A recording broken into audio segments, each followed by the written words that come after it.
What's up everyone, it's Nathan, and today we're going to go ahead and talk about credit. Credit is one of the most important things you can actually get started when you turn 18. It's going to save you the most amount of money and you're going to become a millionaire just by following these steps right now. And yes, that was a shout out to Graham Stephan just now.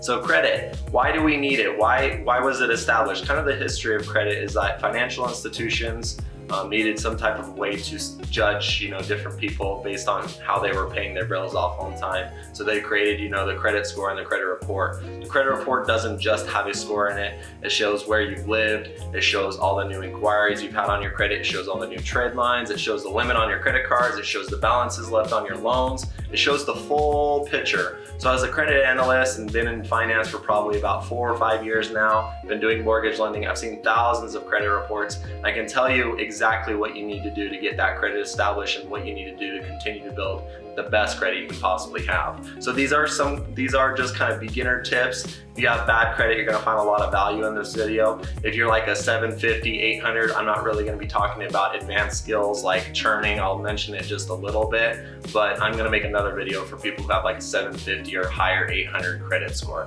This is really just a video for somebody who's turning 18 or somebody who hasn't established their credit yet. So we're gonna go through some steps that you can take right now to go ahead and get your credit established. But before I do that, I kind of want to talk more about why you need your credit score to be as high as you can possibly get it. So the steps that I'm going to lead you through should be completely free. You shouldn't get charged any money for annual fees or interest. I'm going to explain how that works.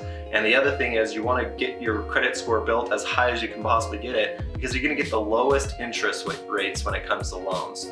So if you're going to be getting a mortgage loan, or if you're going to be getting an auto loan, or if you're going to be getting a personal loan, you're going to get lower rates on all of those loans just by having a better credit score. And credit score is really not that hard to build. If you make your payments on time and you follow the steps I'm about to give you, you're most likely going to have good credit, unless, a huge catastrophe happens, like you get hurt on the job and you have to go through medical collections and whatnot. That is kind of just a disaster. You have to go through a bankruptcy. Those things can be rare, but there's ways to get your credit back on track. So let's go ahead and jump into some of those steps that you can take right now to get your credit established. So step one would be going to your bank or financial institution and just asking for a secured Visa credit card.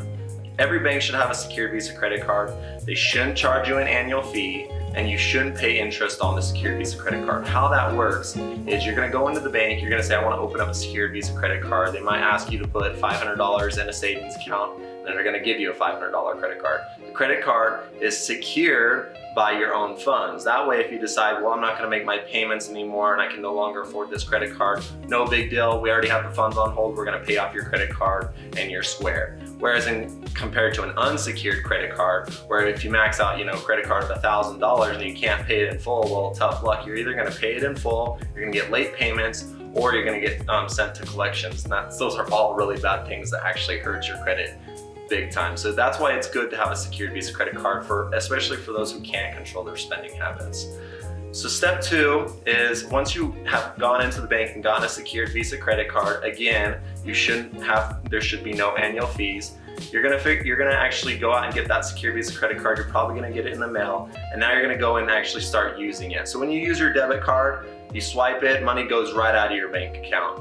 When you swipe your plastic, your credit card, your balance goes up, but none of the money goes out of your bank account. It's still there. So you have to pay your credit card every month. Some people say, oh, just make your minimum payment. That is a very dangerous game to do. You do not want to just make your minimum payment because it affects utilization, and also you should be paying your balance in full every month because you're not getting a credit card to buy things you can't afford. You're getting a credit card to build good credit. So what you want to do is if you got that $500 credit card and you spend $300 in gas that month, you should expect to pay that $300 off in full because you should have been able to afford that $300 in gas.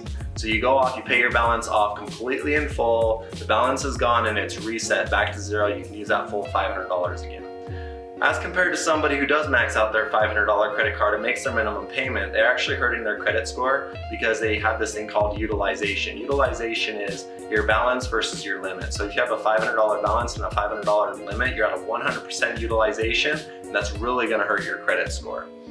And I should also mention right now that getting a brand new credit card, you're not gonna instantly jump up to 800 credit. I myself barely have 800 credit, and it takes a long time to get to that point. You have to have a lot of history as well. Normally, some people don't even have an 800 credit till they have like 10 years history. So it is gonna take time to build credit, but we're gonna go ahead and get to that.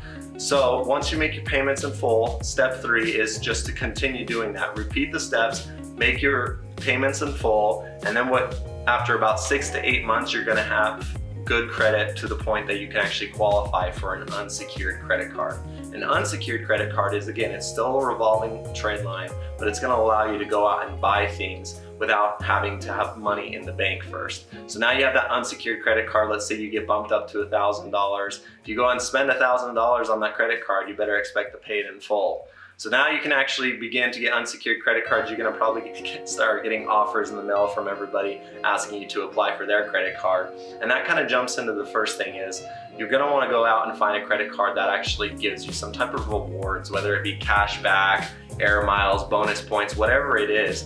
Go out and find a card that actually is gonna give you a program when you actually apply for it. And so there's a lot of really great cards out there. You can actually start doing something called churning, where every year you want to open like 1 or 2 new credit cards and find the credit cards that have the best bonus program for that year. And then you spend $2,000 and they give you like $600 flight credits. It's really great. It's a really good way to actually earn some extra money just by churning your credit cards. But that's actually a little bit of an advanced technique. You don't want to do that immediately.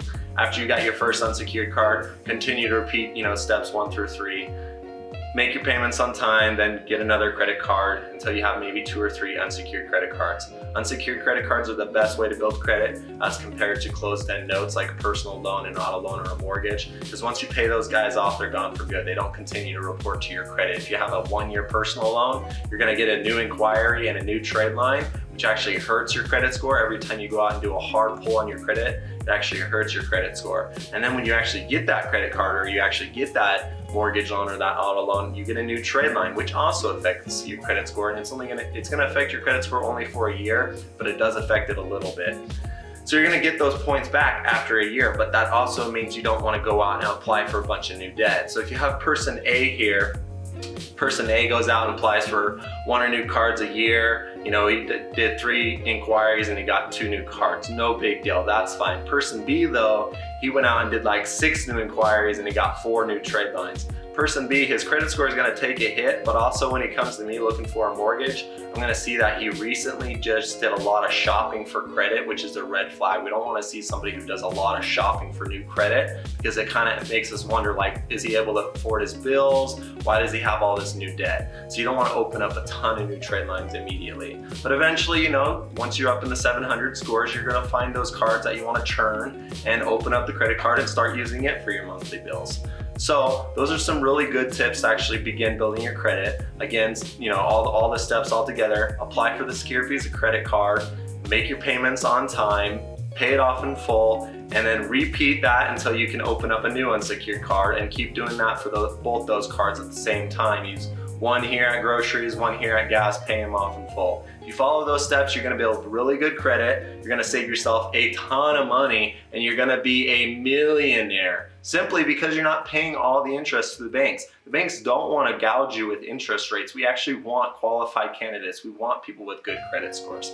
So I hope you enjoyed this video. I hope you found some value in it. If you found some value in it, maybe somebody else might find some value in it, so maybe you might want to share it with your family and friends on Facebook. Give this video a like. Also leave me a comment in the section below, and subscribe to this YouTube channel, as well as hit some bells. I do plan to release more videos, so if you do hit the bell, you'll be notified as soon as I release a new video. Also, I'm posting on Instagram any of my new content, as well as also just some, any of my followers will see stuff that I don't post on YouTube. So if you follow me on Instagram, you'll get to see some of that stuff. Anyways, I hope you have a great rest of your day.